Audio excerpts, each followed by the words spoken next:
Hi guys, this is Skittflash here, and welcome back to Let's Play Mega Man Battle Network 5. In the last part, we beat Magnet Man and are going to save our friends in just a couple seconds. Let's get in here. There's a door, but when haven't we opened doors with our magical door opening powers? As soon as we have to jack them in to disable the electric lock, because you know how technology works.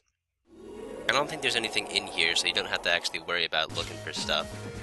All we have to do is press this glaring switch that looks so ready to be pressed. It's kind of like the switches from like Super Mario World or Super Mario 64. They're just so huge that you physically want to like press them down, even though this is kind of a video game that you can't do. But it activated a security alert, which is bad. You don't want that happening. What kind of security are they going to do is they are going to do Indiana Jones style. Oh shit. And my emulator didn't fuck up, wow, usually I don't get to actually see that shield. And I love this theme, it's kind of like a variation of the main theme.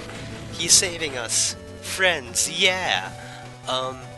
So, Magnet Man just kind of saved our asses. Look at that impregnable defense, though, right?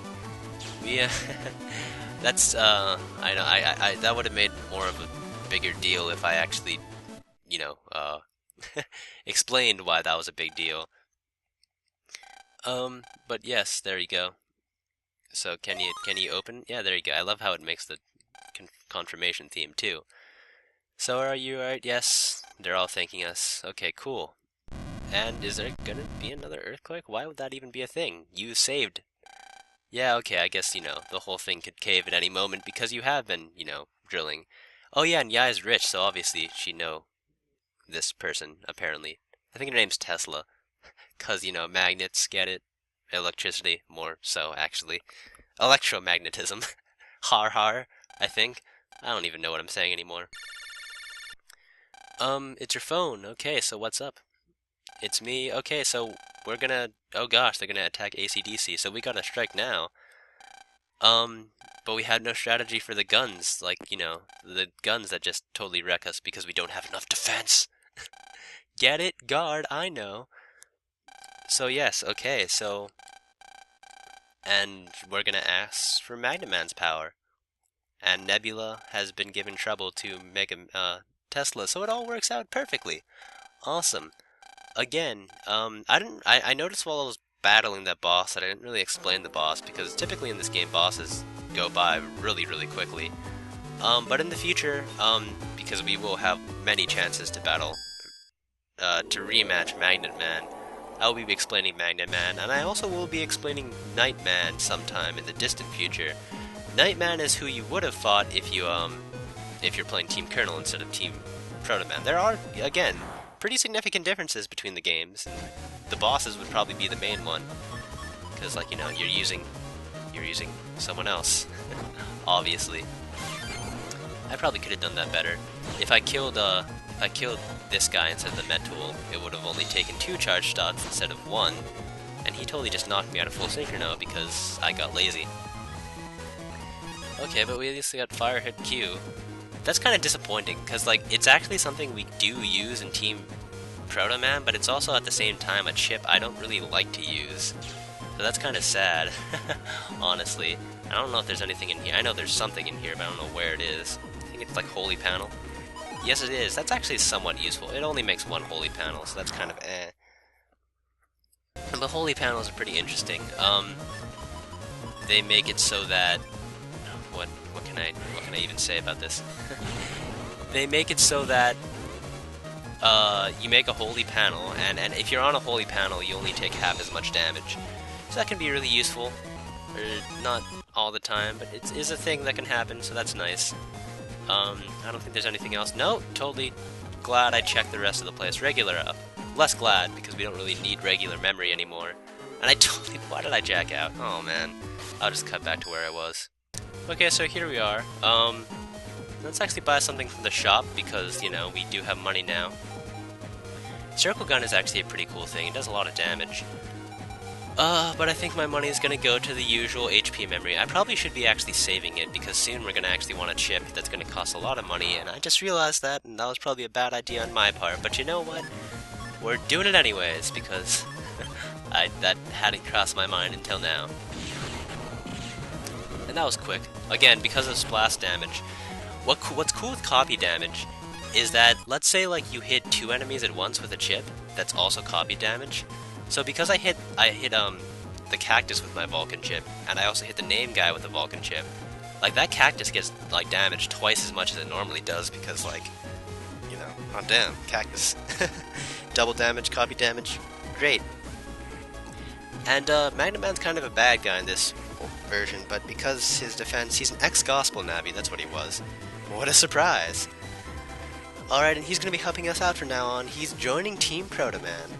Lovely, right? And there you go. We're going to use teamwork. Let's go. Magnet Barrier. See, look at that defense. Awesome. And now Step Sword. I don't know why we couldn't have done that. We could have just, like, you know, we could have just shielded, you know, hell, we could have, Proto Man could have used his shield, and then we could have done something, like, crazy, like a lob chip. But no, we do need Magnet Man, and it is better that we have Magnet Man than not having Magnet Man. Because more party members means more power, right? Obviously. As soon as, and yes, now we're going to begin our second liberation mission. Let's just save before then, for safety. And let's not start, apparently. No, let's not start again. No, stop doing that. Let's start. Alright. So, thus begins our second liberation mission. Awesome. And the guy controlling it? Pretty much the main bad guy. A very, very main bad guy of Mega Man Battle Network 4. He's kind of like the one that, like, tempts you into using dart chips. It's kind of crazy, actually. He has such a little role in this game, too, is the funny part. So, Magnet Barrier. Okay, so here's the thing. We have another party member, which means we get another turn and we get another party member to use. Sadly, his ability is kind of garbage. It's Magnet Barrier. It just makes it so that no enemies can actually attack you during their turn, which is kind of useless because, you know, offense is kind of more important than defense during these things. And I'm trying to see how I can go about doing things here.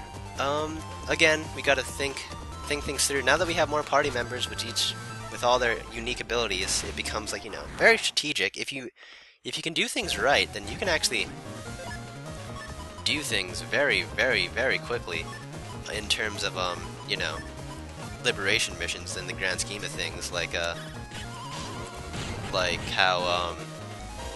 the target is actually to beat this liberation mission is to beat it within 9 turns, but I think we can easily do that in less than 7. And this was Magnet Man. So Magnet Man, he's kind of a tank. He has a ton of HP.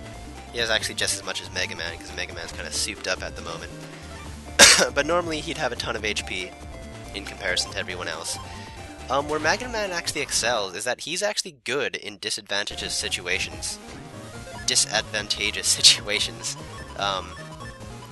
What I mean to say. Because, you might have noticed, he has a very... His Buster, besides doing a ton of damage, also doesn't have a limit. Which means that, one-turn liberation. I don't even need to use Wide Sword. I could have just relied on one-turn liberation. That is a thing.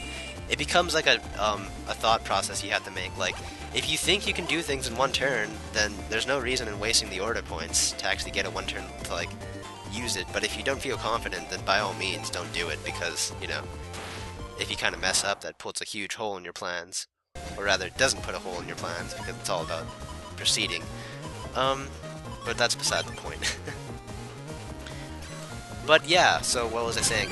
Again, so Magnet Man would be good in situations like this, because Proto Man obviously wouldn't be good, because, you know, he can't really sword many people, but Magnet Man has a homing shot, which means everything will be home towards him, obviously.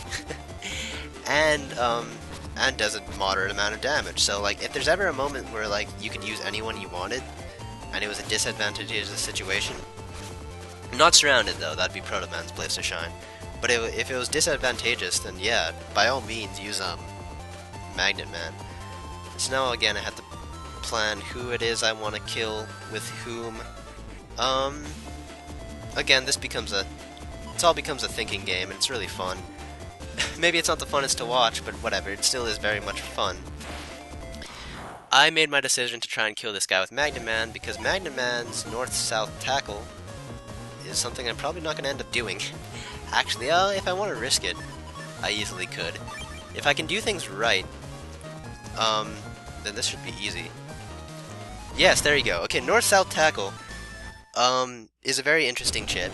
It's just a kind of a tackle. It's a dash attack, which means that if you actually use it, it hits them for 80 damage. But what else it also does, if there's a unit, if there's a free, oh wow, yay, if there's a free space, an equal amount of parts away from the enemy, that's kind of hard to explain verbally, honestly. But let's say there's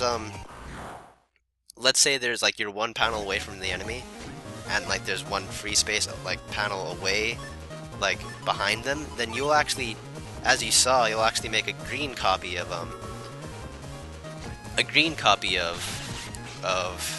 Magnum Man. You'll hit twice, doing 160 damage, and that's just totally awesome, as you saw. Just to reiterate, to make sure people, I'm explaining this well enough. If I was 2 spaces away from a person, and there's a free space 2 spaces away, then I do north-south tackle. And I guess there's 3, but there's rarely an instance where there's 3, because usually there's not enough space for that. But yeah, it can be very useful if you have, like, you know, if you set it up right. So that's neat, I suppose. And again, I will be showing off all these battles just because they're kind of important, right? I suppose they are. I totally didn't do that right, but it doesn't even matter because I'm totally invincible. I did not do that right, but it doesn't even matter because I have the shield. I probably should have done something else, but it doesn't matter at all because I'm getting a lot of one-turn liberation. That's nice. And we got heart. Cool. Later in the game, when your enemy, like when your partners start getting totally shreked, it might be actually a good idea to actually use. Oh, why couldn't you have attacked Magnum Man? You wouldn't have taken any damage. Hearts actually might be a godsend because dying makes it so that you're stunned for 1 turn, and you just don't want to do that at all. So what am I gonna do here? I'll attack this guy with Proto Man, this guy with Magnum Man, and then Wide Sword here. Again, that's why I look at the stage so much. And why can't I press the B button? Because the B button doesn't do anything. I just realized that now, actually. So, birds. These bird bosses, I think that's the first time we see them. Proto Man absolutely wrecks birds. It is hilarious. More specifically, any sword chip will wreck birds. So if you have a sword, then... or anything wrecks birds. Birds are very easy. I guess that's what I'm trying to say. But swords specifically, because swords do a lot of damage and they get up close and personal to you, so using swords would be advantageous. And again, disadvantage, use Magnum Man if possible, because it's easier that way. Is the easiest way to put it, I suppose. See, I kind of dropped the ball here, because the wide sword long sword wouldn't do jack shit. But the Mark Cannon wouldn't do anything. Could not hit that enemy because of his distance. But that's fine. We're getting closer and closer to the end. Just gonna use Longsword here. That will open up a path to use Wide Sword and then attack both of those black holes, and then that would be cool. And we're getting closer to the end, I suppose. I probably should have... Yeah. Oh my gosh, why does it do... That's so confusing. Oh, okay, something you should address. When a grass enemy is on a grass panel, or it might be just the cactuses, I'm not too sure. But when the cactus is on a grass panel, if they're on a grass panel, then they'll actually steadily gain health, so you want to make sure that doesn't happen. Conversely, if you use a fire chip on a grass panel, then it does double damage, so that's kind of awesome. And because they're grass enemies, they also take double damage, so they'd be taking like quadruple damage. And you could just wreck shit that way. Speaking of that, they're kind of wrecking me. Again, if you don't want to take damage, then by all means, waste an order point. And a turn, I think. If you do waste a turn, then that's kind of just a waste. Okay, so here's the thing. This is what I'm contemplating right now. If I can kill this guy in 1 turn, it means that I could liberate everything around here without actually having to use Wide Sword. And I think I might do that because I'm feeling kind of confident. But if I mess it up, then I kind of mess up hard. So I think I'm just gonna play it safe, maybe? No, I'll risk it for the biscuit, I suppose. I hope to God I'm not gonna regret this. Oh, I'm regretting it already. Goddamn. God damn. That's fine. This should be easy. We only need to... There we go, cool. So, that could have been bad. One turn liberate, that liberates everything around us, and gives us an advantage, such as that.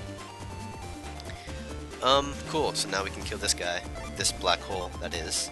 Again, you need to destroy all the black holes in order to proceed. I probably should cut things off because it's been going for a while now, but that's fine. I can show north-south tackle again, actually. Because this guy is in the correct position to use... Oh, I couldn't actually use north-south... I couldn't use north-south tackle in that position. Because there's an enemy in the space that I would have occupied otherwise. Well, that's fine. Because this should do enough damage to kill this guy because of full synchro. Right? Yes, okay, cool. I was wondering if roll was one of those chips that actually couldn't attack people in the back. But I just realized how long these parts are getting. I kind of don't want them to stretch too long. I don't want to end on a weird part, on a weird section. So, I think I'll just get over it, actually, is the better thing to be doing. I'll do this bonus panel, and HP recovery. Hooray, we got 40 HP. How fantastic. But anywho's, in the next part, we will probably be finishing off this liberation mission. But until then, this has been Skittflash. Hope you've enjoyed watching. Bye!